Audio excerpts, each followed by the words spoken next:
We do have obviously drip irrigation out here. We do a fertility program. So this year we've been aiming for, I think it's 68 pounds of nitrogen.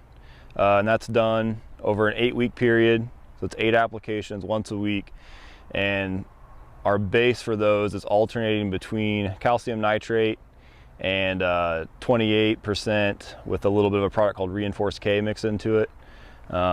That's a liquid, and then the calcium nitrate we're using is a greenhouse grade, so we're actually dissolving it in water and running it through the drip as well. So you're putting that on in the spring? When do you sort of we're in the middle of it right now. So basically, as soon as we're not in bloom anymore. I'm just afraid of fire blight to pushing nitrogen to them during bloom. So petal fall we start, and then 8 weeks, so right around second, third week of July, which is about as late as as we're comfortable going. So this is the first time we've done that. So far, we're really liking the results. We didn't get a ton of growth on these trees last year.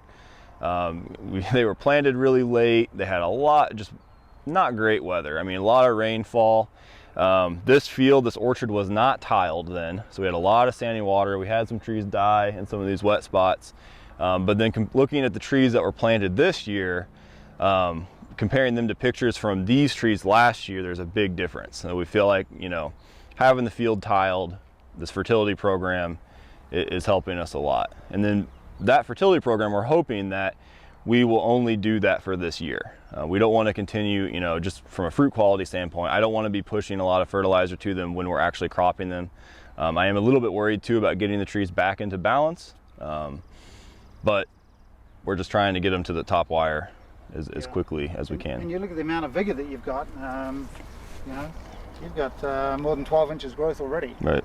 We're not even the end of June, and so another 12 inches of growth, a lot of growth on these. So let the tree tell you the story, and it may well be that in a couple of weeks you think, man, these have all the vigor we need. If you look at the leaders, you've got 12, 15 inches growth on a lot of these. Yep. You may decide, maybe we'll scale it back towards our later applications. Yep. But, absolutely. Just looking at the tree. So it gives you that option to sort of tailor it to what the trees are doing. Right. And again, it may not be a one-size-fits-all. It may be, a particular rootstock and variety combination is going great.